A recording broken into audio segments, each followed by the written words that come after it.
말씀드렸지만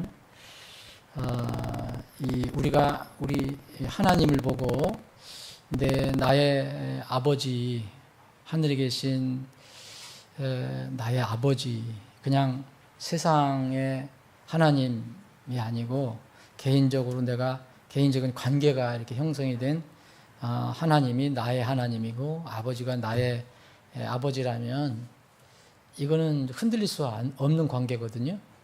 이게 뭐 떠날 수도 없는 거고, 떠난다라도 금방 들어오는 거고. 그런데 이게 모든 사람들이 생각하는 보편적인 하나님을 내 하나님으로 분명히 내가 삼아야 되는데, 그렇지 못한 것이 바로 하나님을 떠나는 사람들이 아닌가. 물론 여러 가지 이유가 있겠죠. 그래서 그 찬양을 한번 불러보고 싶었습니다. 304장인데 이게 나의 하나님입니다. 나의 하나님, 간단한 찬양인데 너희 안에 믿음이 있는가 이게 점검하라 그랬거든요. 믿음이 있는가. 그래서 하나님이 나를 자녀로 삼아주시고 내가 그분이 아버지가 되고 그런 가운데 나와 깊은 관계가 있다. 내 마음속에 함께 거하신다. 그러면 사실 모든 것이 사실 해결된 거거든요.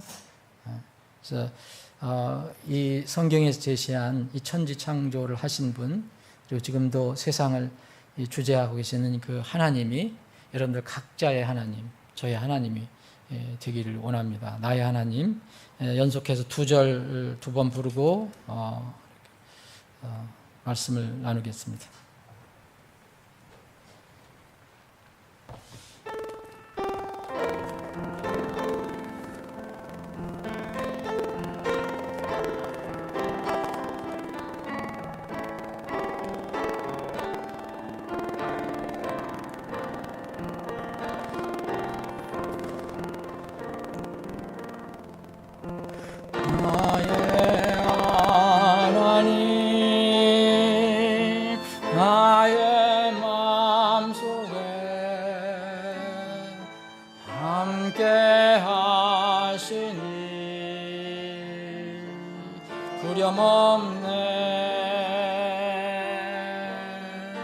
나의 하나님, 나를 위하여 예비하시니 감사해. 존귀하신 주 하나님을 나 소리 높여 찬양해. 기쁨으로 주 창해. 위대하신 주 하나님을 나 소리 높여 찬양해. 기쁨으로 주님을 찬양. 나의 하나님, 나의 마음속에 함께 하시니 두려움 없네. 나의 하나님, 나를 위하여 예비하시니 감사해. 간주하고 한 번 더 하겠습니다.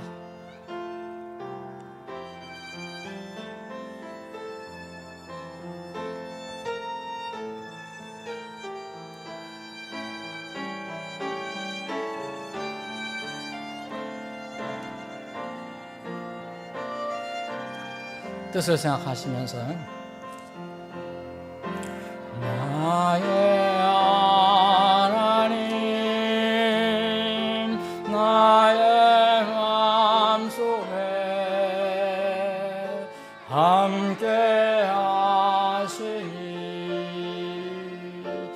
두려움없네. 나의 하나님 나를 위하여 예비하시니 감사해. 존귀하신 주 하나님을 나 소리 높여 찬양해. 기쁨으로 주 찬양해.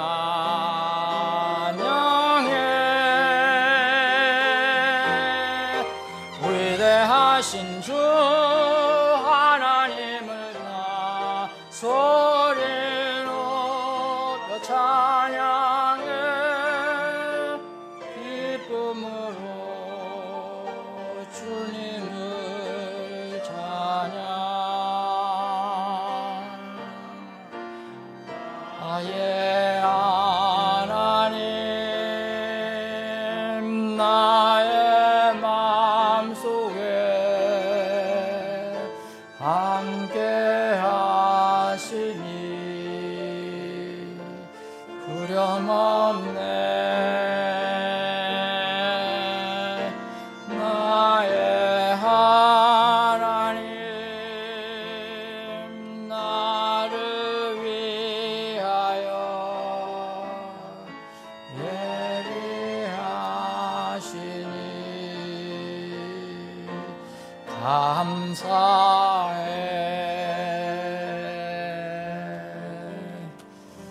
아멘.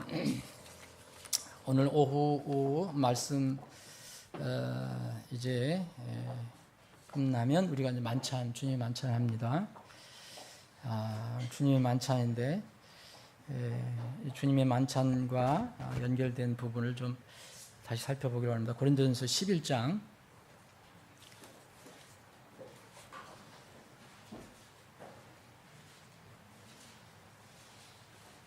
고린도전서 11장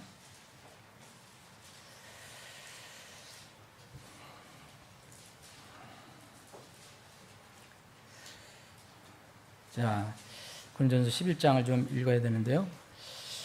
주님의 만찬 우리가 이제 오늘 오후에 이따 거행하는데 주님의 만찬은 그 의미, 주님의 만찬의 어떤 형식이나 종교적인 어떤 그 관행이 아니고 어떤 분명히 주님께서 명령하신 교회의 규례인데 이 주님 만찬의 그 의미와 또 왜 이것을 세우시고 하라고 하셨는가 이런 목적을 생각해 보면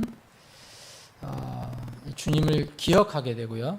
그래서 주님을 기억하면 경건한 시간이 될 수 있습니다. 우리가 눈에 보이지 않는 주님을 지금 기억하면서 이 만찬에 참여, 이 만찬의 주인은 주님이시니까 경건한 시간, 경건한 모임이 될 수 있고 또 이 만찬은 그 의미와 목적상 우리를 위해서 여러분들과 저를 위해서 주님께서 이루어 놓으신 것을 이렇게 다시 상기하는 거거든요.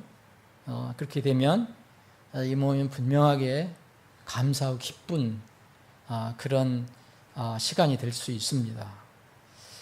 또 만찬은 이제 삼중적인 그런 의미가 있는데 주님께서 장차 이게 재림하실 때 우리를 위해서 하실 일, 우리를 위해서 이루실 일을 우리가 이제 믿게 되면 큰 소망으로 이제 가슴이 벅차는 그런 시간이 될 수 있습니다. 그래서 우리가 주님을 찬양하고 감사할 수 있는 그런 시간이 됩니다. 이런 그 좋은 목적으로 이런 뜻으로 주님께서 만찬을 제정하셨는데 이 초세기 교회에서는 이 만찬이 이렇게 주님 목적과 뜻에 어긋나는 그런 방향으로 이렇게 시행이 됐어요. 특히 이제 고린도 교회에. 그래서 이 주님 만찬과 이게 기쁘고 경건하고 감사하고 소망으로 찬양을 할 수 있는 그런 시간인데 이런 그 사람들의 잘못된 그런 문제로 인해서 이 주님의 만찬이 슬픈 이야기로 이렇게 연결된 사건이 나옵니다. 그게 이제 고린도 교회예요. 고린도 교회인데 그걸 우리가 이제 잠깐 보는데 고린도전서 11장 27절부터 제가 읽겠습니다. 27절. 그러므로 누구든지 주의 이 빵과 이 잔을 합당하지 않게 먹고 마시는 자는 주의 몸과 피에 대하여 죄가 있으리로다. 오직 사람이 자기를 살피고 그 뒤에 그 빵을 먹고 그 잔을 마실지니 합당하지 않게 먹고 마시는 자는 주의 몸을 분별하지 못하고 자기를 위하여 정죄를 먹고 마시느니라. 이런 까닭에 너희 가운데 약한 자와, 너희는 지금 고린도 교회를 얘기하죠. 약한 자와 병든 자가 많고 잠자는 자도 많도다. 만일 우리가 우리 자신을 판단하려 하면 판단을 받지 아니하려니와 우리가 판단을 받으면 주께 징계를 받는 것이니 이것은 우리가 세상과 함께 정죄를 받지 아니하게 하려 함이라. 그러므로 내 형제들아 너희가 먹으려고 함께 모일 때에 서로 기다리라. 만일 어떤 사람이 시장하거든 그는 집에서 먹을지니 이것은 너희가 함께 모여 정죄에 이르지 아니하게 하려 함이라. 남은 일들은 내가 가서 질서 있게 세우리라. 아멘. 아버지 하나님, 오후에 다시 모여서 주님을 찬양하고 경배합니다. 또 이 시간 특별히 주의 만찬을 앞두고 주님께서 주장하신 이 주님의 만찬의 의미와 목적을 저희들이 살펴보길 원합니다. 교회에 주어주신 이 교회에게 주신 이 규례를 우리가 어떻게 잘 수행해 나갈 것인가를 경건하게 성경적으로 어떻게 수행해 나갈 것인가를 생각해 볼 수 있는 시간이 되게 하여 주옵소서. 예수님의 이름으로 기도합니다. 아멘.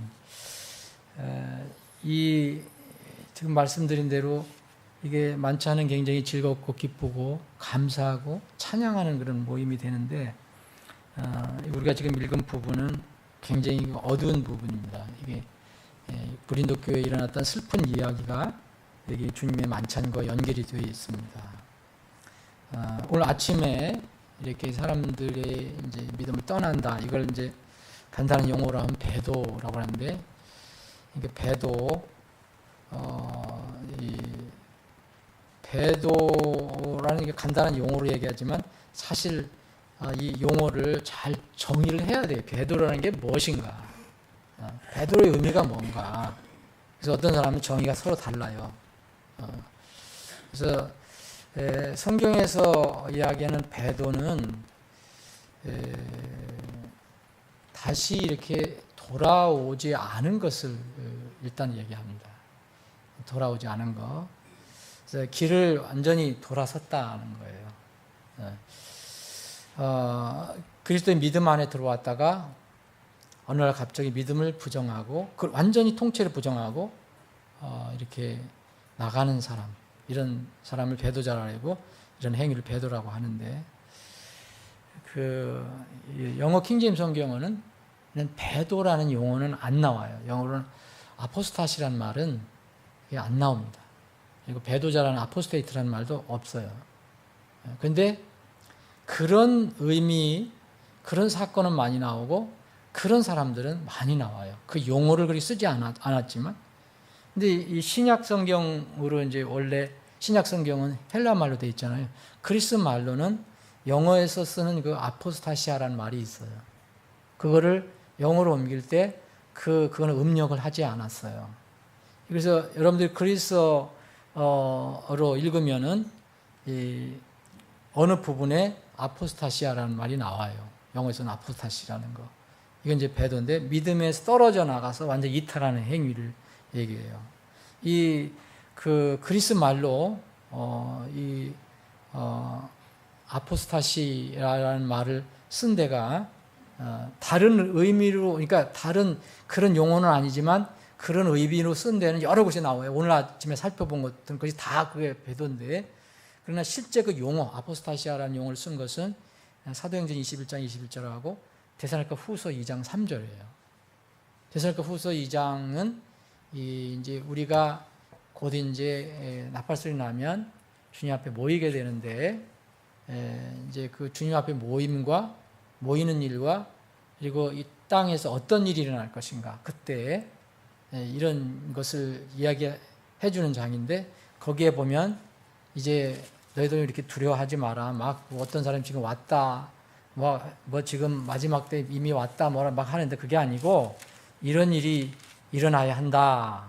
그래서 거기에 데살로니가서 2장 3절에 보면 아무도 어떤 방법으로든 너희를 속이지 못하게 하라. 만일 먼저 떨어져 나간 일이 있고 이게 떨어져 나가는 게 있잖아요. 영어로 falling away라고 하는데 이게 바로 그 헬라 말로는 아포스타시아입니다. 우리가 말하면 지금 배도. 그래서 배도하는 일이 일어나고 이런 얘기예요. 근데 도대체 이 배도하는 일이 뭔가? 저 제2 사람 곧 멸망의 아들이 드러나지 않냐면 이게 연결이 되어 있거든요. 연결이 되어 있어요. 그래서 이 멸망의 아들이라는 것은 뭐 제2 사람 멸망의 아들이라는 것은 대부분 다 알아요. 이제 마지막 예수님 오실 때 이게 적그리스도라는 걸 알잖아요. 근데 그냥 사탄이 아니에요. 사탄은 하나님을 대적하는 자라는 뜻이거든요. 근데 적그리스도는 뭐가 달려있어요? 적을 빼면 뭐예요? 그리스도예요. 그리스도. 근데 어느 날 적그리스도 드러난다는 거예요. 그때까지는 그리스도 안에 있는 것처럼 보였던 거죠. 다 신앙 얘기하고 뭐 진리 얘기하고 기독교 얘기하고 그러는데 어느 때 이제 완전히 그 그리스도 앞에 적을 붙이고 나간다는 거예요. 그래서 이게 연결이 돼 있는 것으로 저는 보입니다. 이 떨어져 나가는 일, 배도. 이것을 배도하는 것은 이 사람 다시 돌아오지 않습니다. 사탄이 돌아올 리가 없잖아요. 그래서 그런 면으로 배도를 쓰면 다시 돌아오지 않는 이제 완전히 그쪽으로 가는 걸로 얘기하는데 이런 의미로 말씀드린 대로 사건, 사람들, 단체는 많아요. 지금 뭐 대부분의 기독교 단체가 이렇게 아침에 말씀드린 그런 교파들은 지금 다 자유주의를 받아들였어요. 이미. 그래서 뭐 하나님도 얘기하고 뭐 다 우리가 비슷비슷한 거 얘기하지만 결정적일 때는 성경을 안 믿거든요. 성경을 안 믿고 또 심지어는 이제 그리스도의 신성도 서서히 부정하는 그런 일들을 이제 한단 말이에요. 이게 그런 자유주의 신학이 들어갔고 이게 배도입니다. 그런데 또 여러분들이 이제 성경 읽다 보면 이런 사람들 어떤 사람이 막 떨어져 나와요. 근데 또 이런 사람들과 구별하기가 좀 어려운 그런 사람들이 나와요. 이런 사람들을 뭐라고 할 거냐? 이런 사람들은 또 성경에서 또 다른 용어를 우리가 쓸 수 있는데 타락입니다. 타락. 그래서 이거는 우리 영어 성경에도 나옵니다. 백슬리딩 그래서요. 백슬라이드 한다 그러잖아요. 뒤로 다 미끄러져 나가는 거예요. 그런 의미로. 그래서 그걸 이제 이스라엘 백성한테 특별히 이 말을 많이 썼어요. 백슬라이딩 칠드런. 그러니까 타락한 이 백성들 이런 뜻으로. 하나님의 백성인데 타락을 하는 거예요. 그래서 특히 이 말은요. 이 구약 성경에 나오는데 이스라엘을 지칭하는 용어로 참 많이 나와요. 여러분들이 이 백슬라이딩이라는 말을 찾으려면 타락한 혹은 뭐 타락한 경우 뭐 타락한 것들 뭐 여러 가지 이런 형태로 여러분 찾아보시려면은 예레미야서를 찾아보시면 이 눈물의 대언자 예레미야가 그 이스라엘 백성 목이 곱고 불순종하고 하나님 대적하고 하는 이런 백성들에게 붙인 용어가 백슬라이딩 칠드런이라고 하죠. 이 예레미야 3장에서부터 쭉 많이 나옵니다. 3장 3장에 제일 많이 나오고요. 31장, 47장, 8장 많이 나와요. 이게 제가 찾아보니까 이게 관련된 것만 해도 13번 나오거든요. 그리고 다른 데서 조금 나와요. 호세아에서 한번 나오고 뭐 이 정도입니다. 자, 그러면 이 배도와 타락은 어떤 차이가 있을까? 우리는 사실 그걸 분별하기 어렵지만 그 성격상 이 데살로니가서 2장 3절에 배도 떨어져 나간다. 이거는 본래의 정체가 안 드러났다가 완전히 정체가 드러나는 거고 다시는 회복이 안 되는 거죠. 근데 이 타락은 그러니까 거기는 처음부터 아니었다는 거죠. 예. 여러분 이 가룟 유다 이제 제자들을 한번 비교해봅시다. 오늘 아침에 우리가 살펴본 그런 그 두 사람을 한번 이렇게 보면 어떨까요? 예?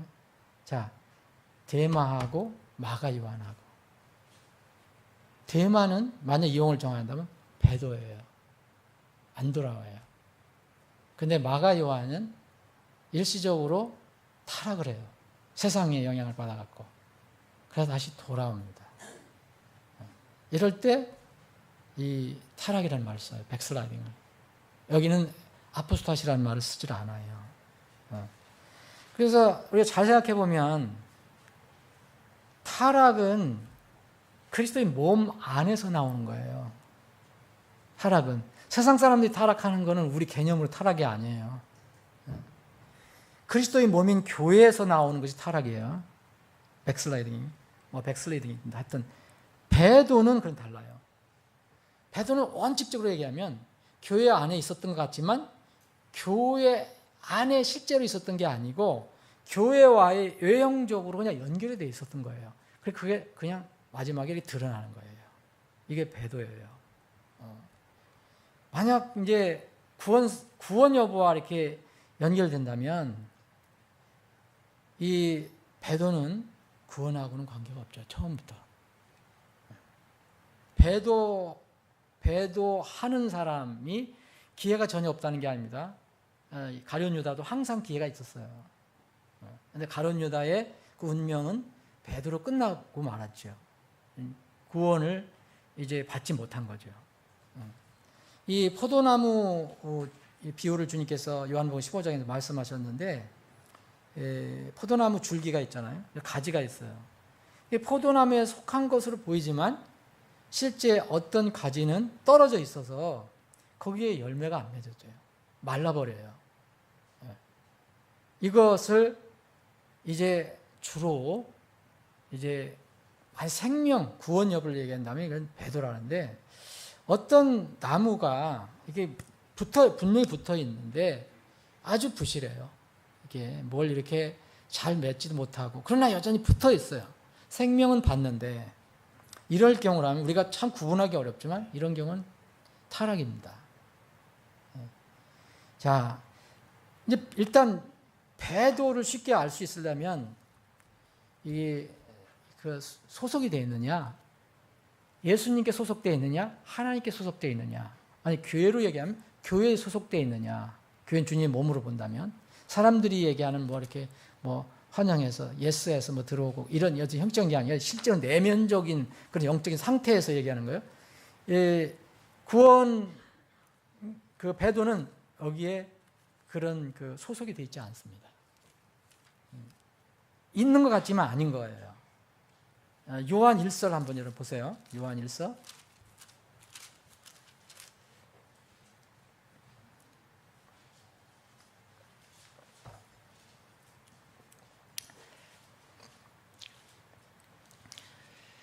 요한일서 2장 18절입니다. 어린 자녀들아 지금은 마지막 때니라 그 적그리스도가 오리라 함을 너희가 들은 것 같이 지금도 많은 적그리스도가 있으니 이로써 우리가 지금이 마지막 때인 줄 아노라.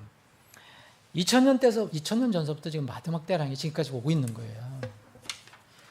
그들이 우리에게서 나갔을 때 여기 얘기하면 여기 적그리스도 우리가 지금 앞으로 예상하는 적그리스도는 The Antichrist. 그래서 어떤 한 두드러진 인물이 세계를 이제 지도자로 드러나는 그런 거를 얘기하는데 여기서는 소위 얘기하면 여러 가지 그리스도를 대적하는 그런 성격을 가진 사람들이 많이 나타난다는 거죠.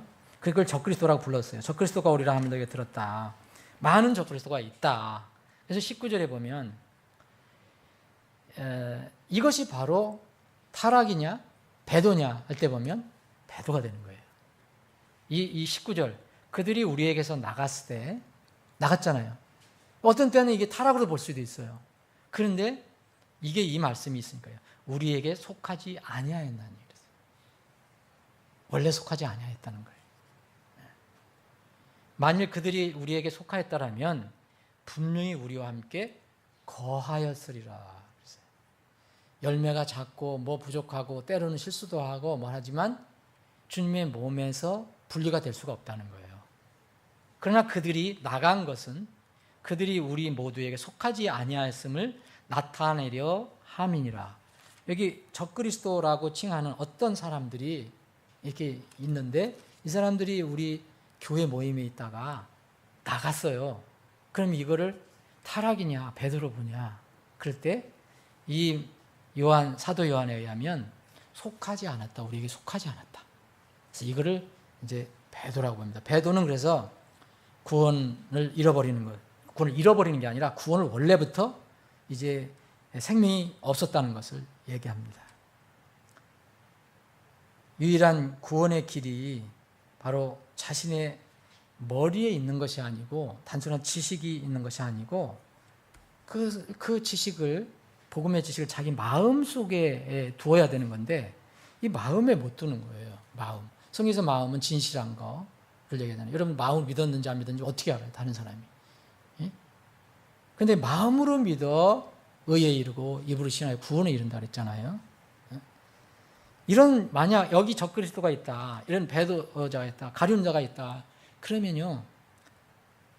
자신이 생각하는 것을 버리고 이 하나님께 정하신 그것을 진실한 마음으로 받아들이면 되는 거거든요. 그러면 가룟 유다도 구원받을 수 있는 거예요. 왜 가룟 유다가 끝내 멸망의 아들이라고 그랬어요?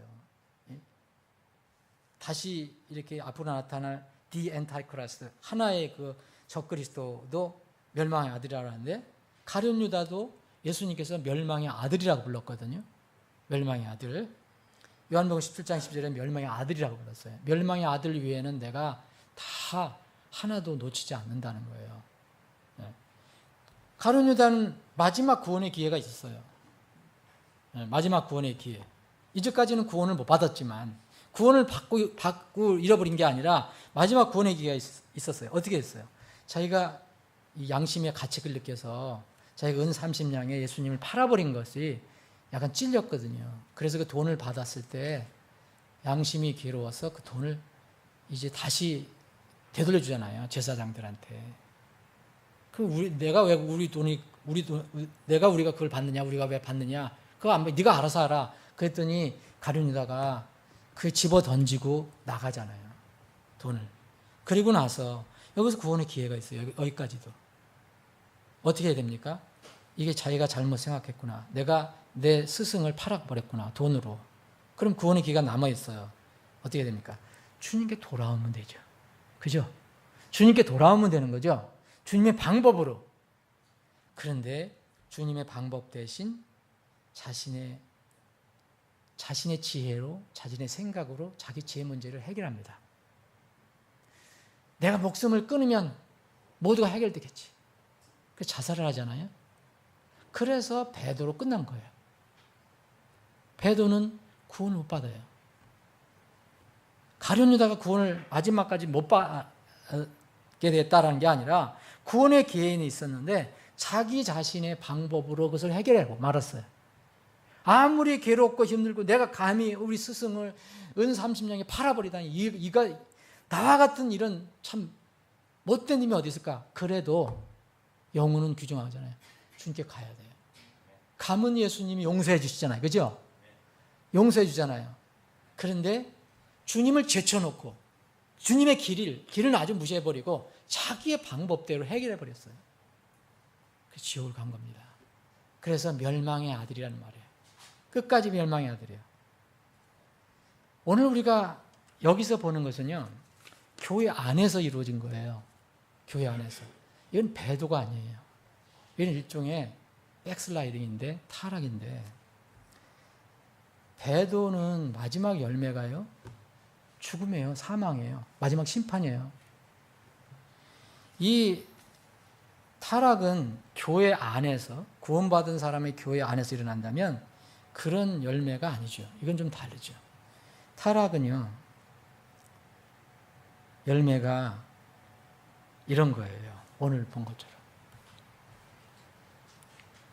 자, 이게 오늘 우리가 읽은 부분이 이제 이스라엘 그 고린도 교회에 만찬을 한다고 무질서하게 한 것 같아요. 그리고 사람들 차별하는 사람들이 많고 부자도 있었고 가는 사람도 있는데 우리는 지금 그렇게 안 하지만 우리는 밥 따로 만찬 따로 하지만 이때는요 먹는 게 다 빵이잖아요, 여러분. 주님 만찬도 빵, 자기들 먹는 것도 빵이에요. 그러니까 이 부자 이 멤버들은 자기들이 뭐 고기도 싸우고 뭐 빵도 싸우고 뭐 아주 그럴듯한 거 호텔 뷔페 요리 정도로 가져왔겠죠. 가난한 사람들은 빵 조각 하나 어떻게 했든 해서 그때는 초세기 교회에서는 같이 밥을 먹으면서 빵을 떼면서 떡을 떼면서 만찬할 때도 있었지만 음식 교제도 있었거든요. 그렇게 하면서 또 만찬도 했거든요. 여러분 바울 사도가 이렇게 교회를 다니면서 한 거 아시죠? 어떤 때는 빵을 뗀다는 것은 교제를 의미하고요. 어떤 때는 만찬을 의미해요. 그래서 그 빵을 떼다가 또 만찬하는 경우가 나와요. 이건 밥을 먹고 만찬하는 거죠. 여기 그런 상황이에요. 이런 사람들이 이제 자기의 그 형편만 주장하고 또 다른 사람을 무시하고 그래서 바울 사도가 이 고린도 교회에 일어난 문제를 가지고 너희들은 죄를 범하고 있다 얘기해요. 이미 이 죄를 다 용서를 받은 사람이지만 이 안에 한 사람 어떤 사람은 구원받지 않은 사람이 있을 수 있지만 교회 전체는 고린도 교회에도 구원받은 사람들이 모인 거잖아요. 그래서 여기 주의 몸과 피에 대해서 죄가 있다 이렇게 얘기를 해요. 만찬을 하면서. 그래서 살펴라. 너희들 살펴라. 그래서 그렇게 살피지 않고 막 먹는 거는 정죄를 먹고 마신다. 그럼 이 타락에 대해서 그 열매는 그들이 거두어야 하는 게 뭐냐? 하나님께서 어떻게 다루냐? 하나님은 배도에게는 심판주 하나님이에요. 타락이 교회에서 일어난다면 교회의 주인은 예수님이기 때문에 뭘 합니까? 이게 배도처럼 심판하는 게 아니라 징계를 해요. 징계는 그리스도의 자녀들만 받는 거예요.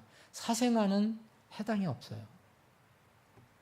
사생아는 하나님의 자녀들만 받는 거예요. 그래서 이 징계를 받았습니다. 여기서는 이거는 그런 차원의 심판이에요. 이건 배도의 마지막 심판이 아니에요. 막 하나님의 그 명령을 어기고 교회를 막 더럽히고 이런 사람들이 이제 하나님께서 이제 열매를 거두게 하십니다. 어떤 사람이 아주 약해진 사람이 있었고요. 병을 얻은 사람이 있었고요. 또 아주 끝내 숨을 거둔 사람이 있어요. 잠자는 자는 그거예요. 이 잠자는 이 침대에서 편안하게 자는 사람이 있다 그런 얘기가 아니에요. 지금 잠을 자고 있다는 거예요. 숨을 거뒀다는 거예요. 이런 어떤 징계가 나왔어요. 그래서 우리 자신도 잘 우리를 이렇게 살펴봐야 된다. 그래서 여기 30절에 보면 우리가 판단을 받으면 주께 징계를 받는 것이니 그랬어요. 이것은 이유가 뭐냐? 세상과 함께 정죄 심판을 받지 않게 하기 위해서. 우리가 세상과 함께 정죄를 받지 않게 하기 위해서. 이렇게 얘기한다는 거예요. 그래서 이 타락의 열매는 오늘 고린도 전서 11장에서 나와 있는 이런 것들, 교회에도 이런 게 나오고 이스라엘 백성 같으면 하나님의 징계를 받아갖고서요 굉장히 어려움을 당하죠. 그 명예도 실추가 되고 어려워지고 삶이 어려워지고. 그래서 우리 전체 이 내용을 보면 나중에는 보상을 잃어버려요. 보상. 이 징계가 이런 징계 직접 받는 것도 있지만 궁극적으로 주님 앞에 가면 이 보상을 잃어버리고요. 또 이 땅에 있을 동안에 교제를 잘 못해요. 교제 상실해. 주님과의 교제를 잘 못해. 그 요한일서 1장에 있는 것처럼 우리가 죄를 짓고 불법을 행하는데도 이게 주님 앞에 회개하지 않으면 주님과 교제를 못해요. 교제를 상실합니다. 그리고 오늘 여기에 있는 것처럼 고린도 교회에 불행하게도 어떤 사람은 몸이 약해졌고 병이 걸렸고 또 죽었어요. 그러면 잘 쓰임받을 수 있었는데 이 땅에서 기회를 잃어버렸어요. 쓰임받을 수 있는 기회를 잃어버렸어요. 이런 그 열매가 나타납니다. 하나님께서 그렇게 합니다. 그래서 종종 교회의 질서나 덕을 이렇게 주님께서 세워야겠다 그럴 때는 이렇게 징계를 할 수도 있다는 거예요. 하나님의 교회와 타락과 관계가 있어요. 베도는 사실 그 사람들이 하나님의 교회에 들어와 있는 것처럼 보여도 하나님 교회하고는 상관이 없어요. 처음부터 아니었어요. 결정적일 때 나가는 것뿐이에요. 오늘 오전에 소개한 그런 어떤 하나님 완전히 나름대로 뭐 열심히 하다가 떠난 이런 사람들 보면 오늘 이 말씀을 보고서 내가 생각을 해봤는데 심리적으로 정신적으로 그 사람들이 굉장히 지금 있는 그 교수도 내가 보기엔 심리적으로 제가 보면 그래요. 본인은 저게 뭐지만 그렇게 자기가 했다가 어쨌든 자기가 안 믿게 된 거잖아요.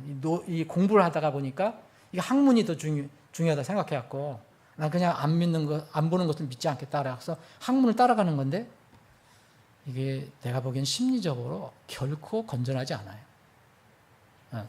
그 템플턴이라는 사람도 이게 마지막 죽을 때 하나님 빠이빠이 하는 책 쓰고 나서 나중에 몇 년에 죽었는데 심리적인 그 연구한 사람들에 의하면 정신적으로 심리적인 병에 걸렸다고 해요. 그게 알츠하이머병이라는 거예요. 예수님께서 어떻게 하실지는 모르지만 고린도 교회에 이렇게 주님께서 징계한 사람이 있었어요.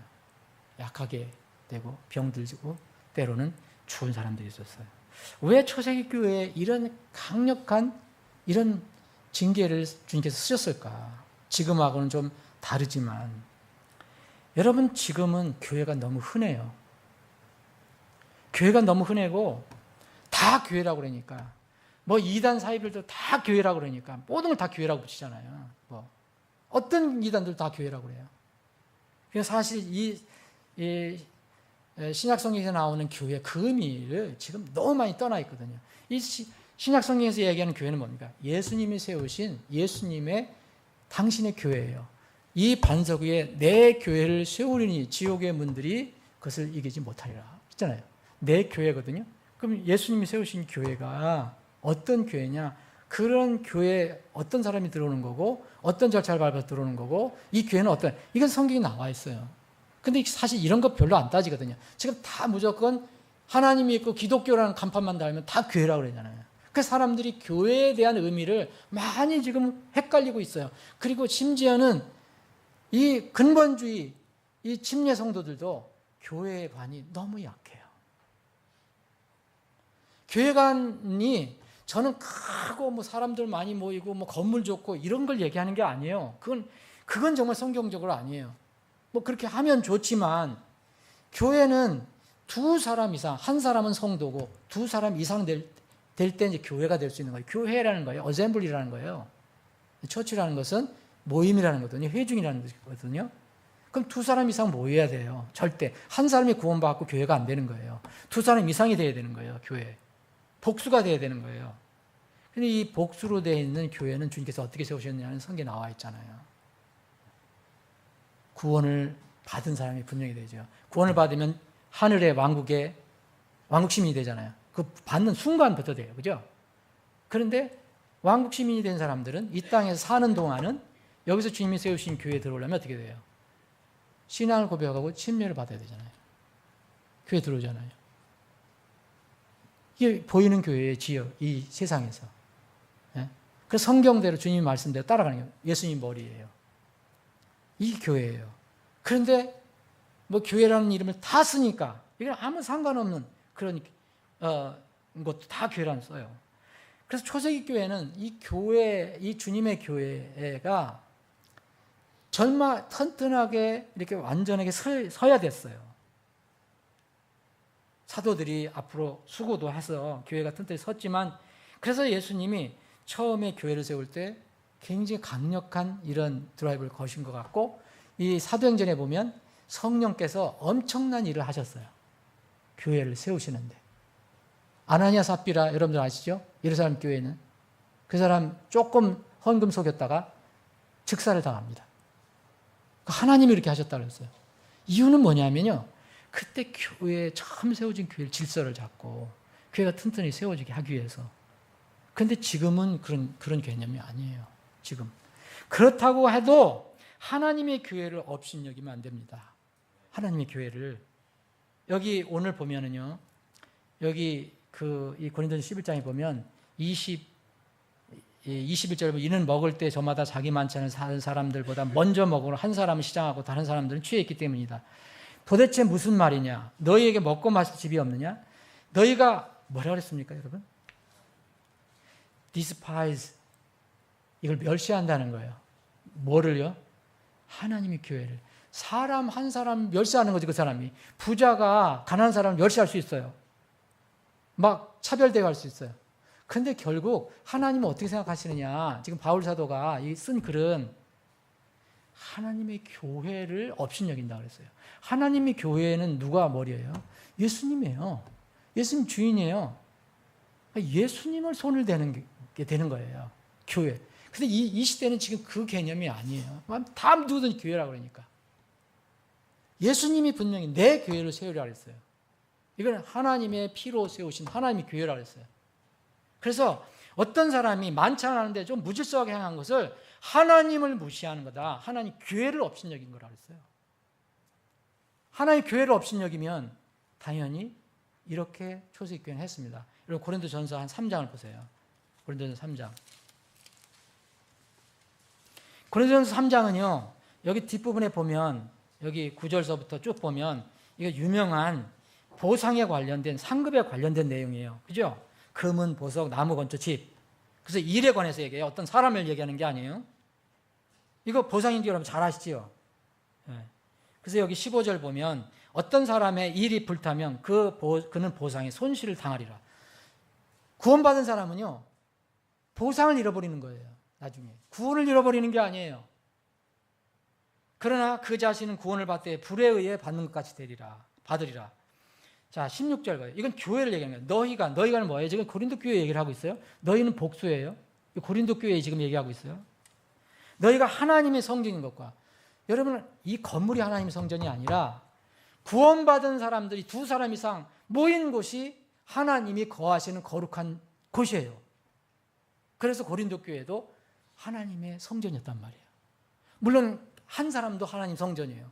왜냐하면 성령이 오시니까. 근데 여긴 특별히 너희가라고 그랬어요. 너희가.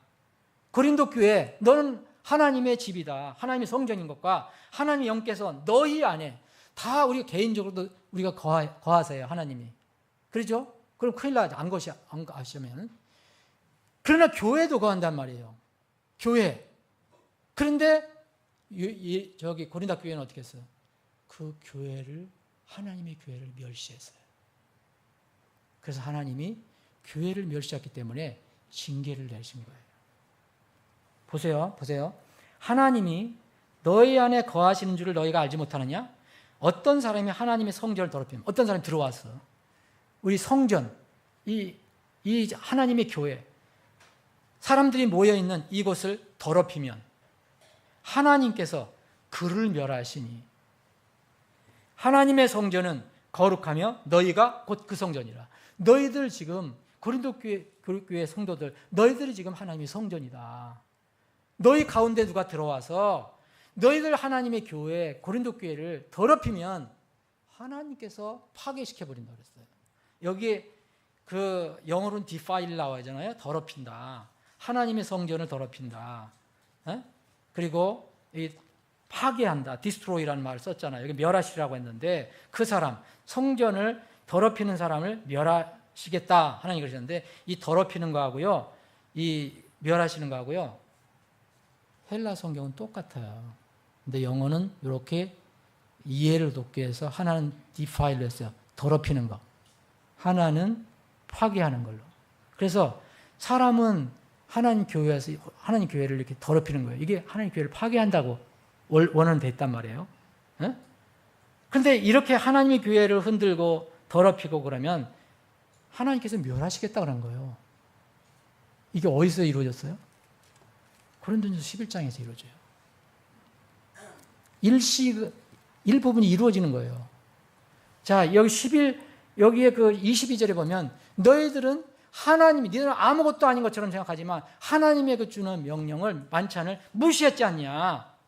넌 다른 어떤 특별한 개인을 무시한 게 아니라 하나님의 교회를 너는 업신여겼다. 그렇게 얘기해요. 바울사도. 그래서 어떤 사람이 약하게 되고 어떤 사람이 병들고 어떤 사람이 죽게 됩니다.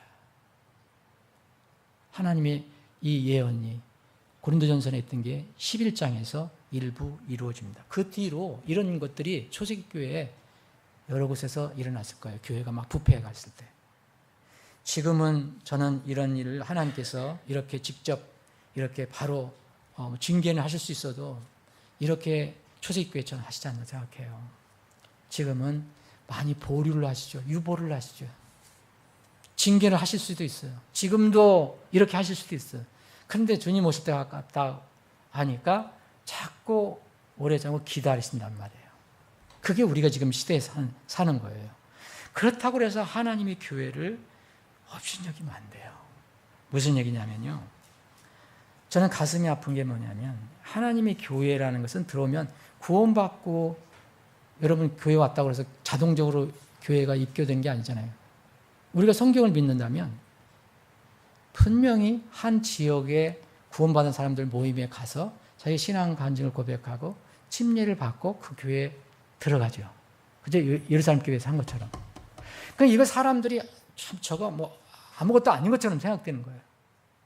뭐 국가에서 법으로 만들어 놓은 것도 아니고 무슨 뭐 어디 권리를 등록한 것도 아니고 뭐 법적으로도 뭐 법이 있는 것도 아니고. 그런데 여러분 그게 사람의 생각이라는 거예요. 하나님께서는요. 하나님은 진리세요, 진리. 양과 수가 아니라 그냥 참이란 말이에요. 그럼 하나님께서 예수님께서 얘기했어요.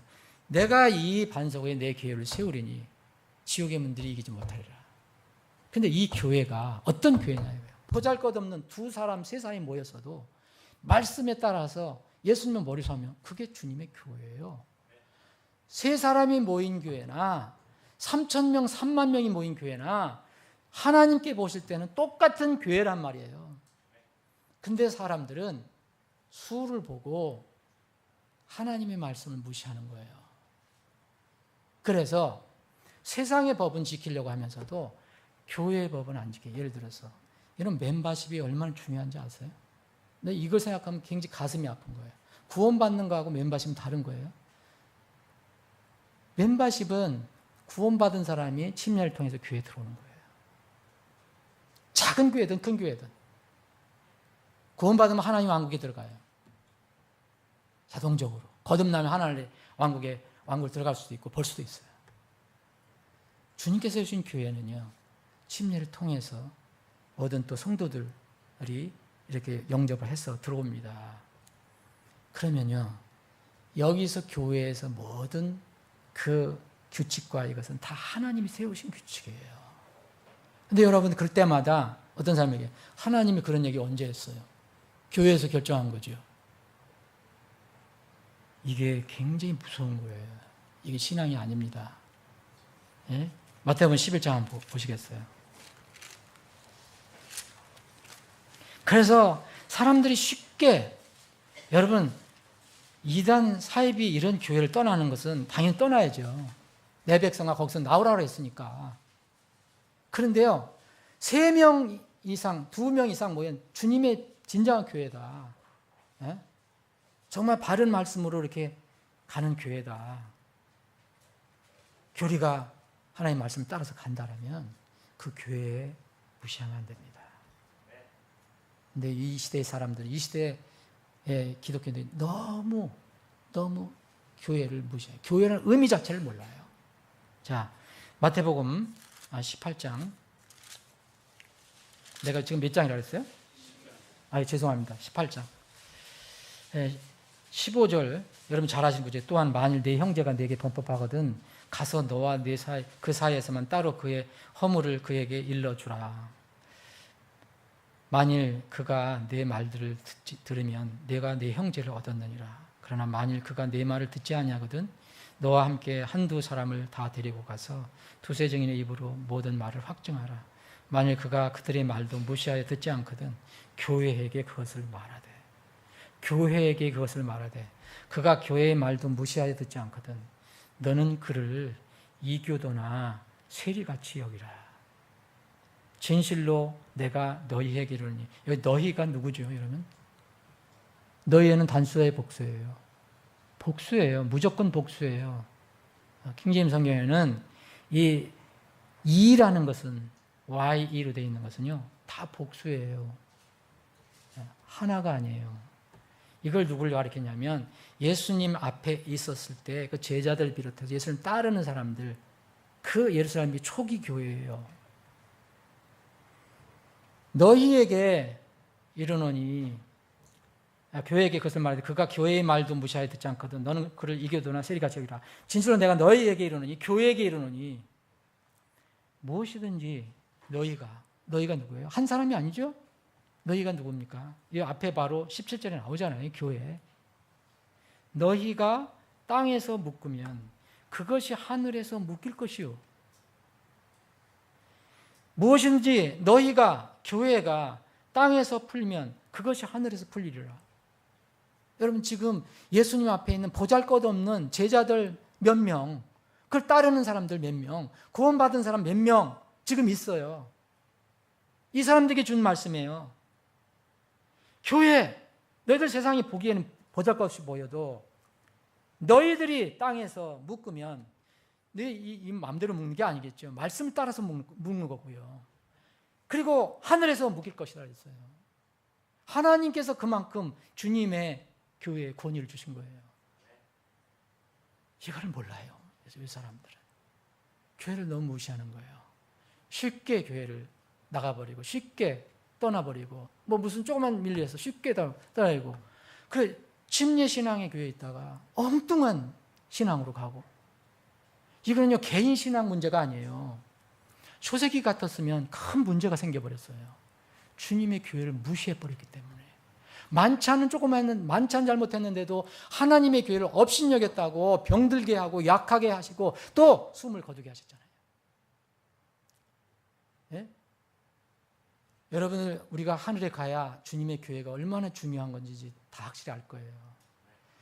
왜 예루살렘 교회에 아나니아 삽비라 같은 사람, 어떤 사람 보면 그래도 잠깐 일시적으로 문제가 있었죠. 그렇게 헌금 많이 한 사람이 어디 있어요? 땅 다 팔아서 헌금하려 하는데 일부 탐욕이 생겨서 조금 이렇게 숨겼다가 다 죽었잖아요. 그날 성령께서, 하나님께서 나를 속였다 거두가셨잖아요. 교회를 무시했기 때문에요. 하나님을 무시했기 때문에. 그래서 여기 보면은 이 성전을, 고린도전서 3장에 있는 것은 성전을 누가 더럽히면 내가 파괴하겠다라는 거예요. 하나님께서 분명히 그런 교회에 권위를 주셨어요. 교회가 땅에서 묶으면 그래서 하늘에서 묶인 거예요. 여러분들 한 사람 입회 받잖아요. 그 아무것도 아닌 것 같지만 우리가 정당하게 한 거라면 그 사람 하늘에서 우리가 입회한 것을 하나님 기억하신다는 거예요. 풀어버리면 하늘에서 그냥 풀리리라. 나중에 정리하잖아요. 정리하면 정리되는 거예요. 구원을 여부 이야기하는 게 아니에요. 오해하지 마세요. 무슨 말씀입니까? 지금 이 시대에는 교회와 관련된 거는 다 타락이에요. 배도가 아니에요. 그건 처음서부터 문제가 있었던 사람이에요. 그러니까 우리가 사람의 어떤 성격을 다 몰라요. 내부 성격을. 그 문제가 있긴 있지만. 자, 오늘 만찬을 이제 하겠습니다. 만찬은 기쁘고 즐겁고 참 경건하고 소망스러운 거예요. 다시 예수님이 오실 때를 소망하면서 기다리는 거예요. 네? 고린도 교회처럼 육신에 뭔가 여기가 들어가면 안 된다는 거죠. 자, 두 분 형제님 모시겠습니다.